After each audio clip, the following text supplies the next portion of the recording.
Hello, my name is Nikita, and I would like to tell you about the Estonian traditional music instrument, which is the kannel.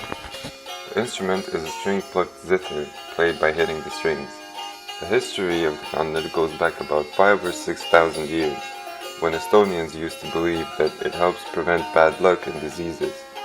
It was also said to be played by the Estonian god of song and many epic heroes. The kannel was played everywhere as it was entertaining and easy to both learn and make. The classical small kannel was made out of any materials that were available, as the sound quality did not matter much. It was always done by hand, using a hammer and a chisel, also an axe, and usually one solid piece of wood. Not much has changed in the craft through years.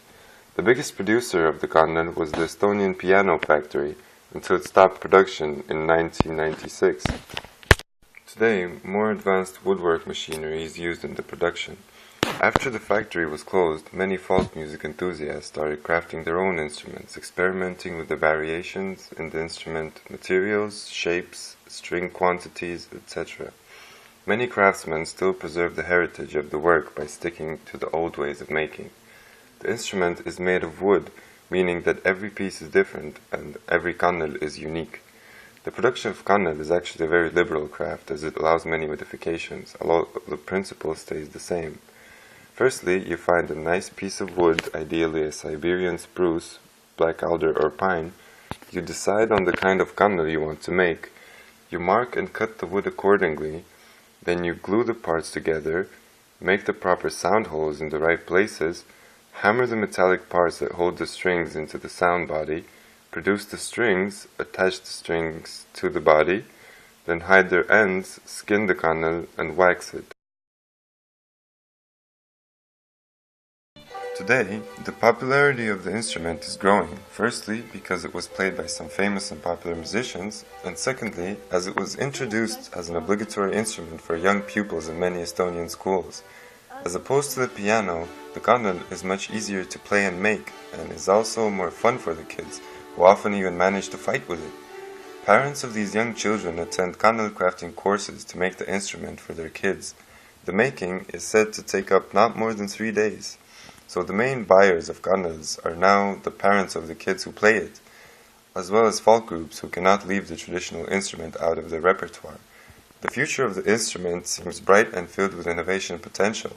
What started as a very simple design has now got many applications. For example, by the same principle as the electric guitar, there is the option to connect it to an amplifier, but then it doesn't really sound like a kannel anymore. A double bottom or double strings could amplify the volume of the instrument. It is also possible to install a microphone into the kannel for singing, or, as an option, to place multiple sound bodies and bass strings for contrast sounds.